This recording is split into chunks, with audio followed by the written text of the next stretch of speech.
Welcome to The Explainer. Today, we are diving deep into a policy proposal called Trump Accounts. We're going to go straight to the source material, slide by slide, to really break down what this is all about. All right, so let's jump right in.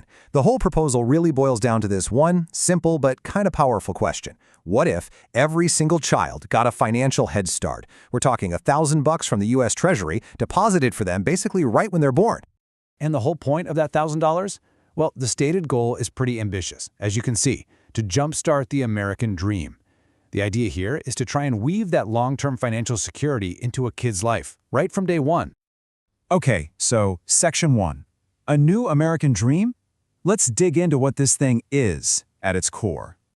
So what exactly is a Trump account anyway? Well, according to the official proposal, it's an investment vehicle. Think of it less like a piggy bank or a savings jar and more like a seed. It's a tax-advantaged account that's meant to be planted and then grow over time, hopefully building a real financial foundation. And this quote from the source itself really spells out the official framing. It's pitched as a pro-family initiative, you see? The idea is to use the strength of the economy to, as it says, lift up the next generation.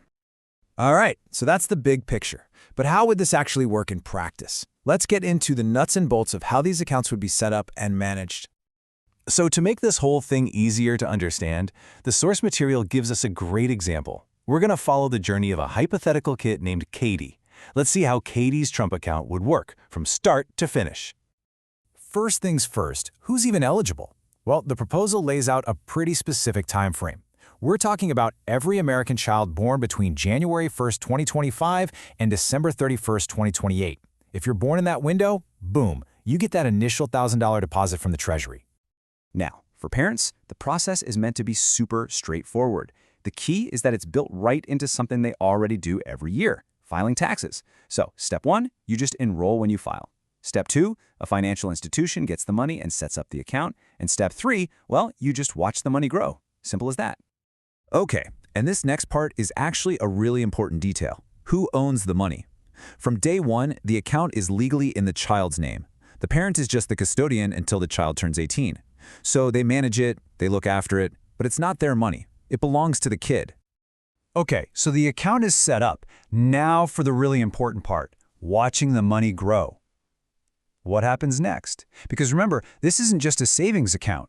This section is all about the investment side of things and how that initial seed money could really multiply. Right, so that money doesn't just sit there. The $1,000 is automatically invested in American companies. Now, adding more money is totally optional, but parents can contribute up to $5,000 a year to, really fuel that growth. And one of the cool features mentioned is an app, so families can track how it's all doing in real time. And this chart, wow, this is where you really see the potential power of the whole idea. Just look at the difference here. If you contribute nothing extra, that initial $1,000 is projected to grow to about $5,800 after 18 years. Not bad, but look at the other end. If a family contributes the max amount every year, that same account could potentially balloon to over $300,000. I mean, that's just a massive, massive difference. It really shows the power of compounding.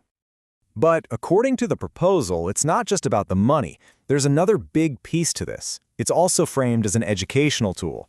The idea is that as kids watch their own account go up or down, they're getting a real first-hand lesson in how investing in the economy work. They'll gain financial literacy.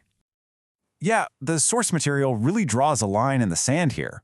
On one side, you have a simple gift, a one-time payment that's here today, gone tomorrow. But on the other side, they're proposing a financial education. It's not just passive, it's an asset that grows, something you can track, something that teaches you about compound interest. It's a tool for learning. Okay, let's fast forward. The account has been growing for 18 years. The kid is now an adult. So what happens now? This is the final stage of the journey. 18, that's the big birthday. At age 18, everything changes. The parent's role as custodian is over, and the young adult gets full, complete control of their account. And with that control, they get options. They can just let it keep growing as an investment, or they can start to withdraw the money for big life milestones. Think college tuition or a down payment on a house. And on the tax side, the proposal says withdrawals would have the same advantages as a traditional IRA, which is a pretty key detail. Oh, and one more thing worth mentioning. This isn't just about government money. The proposal also brings up the idea of a public-private partnership, pointing to support from well-known philanthropists who might add to that initial $1,000 contribution. So, we've come full circle. We started with a simple question, and we've walked through how a $1,000 deposit could, potentially, become a life-changing asset 18 years down the road. So the question the proposal leaves us with is the same one it started with. Is a tax-advantaged account for every child a new foundation for the American dream?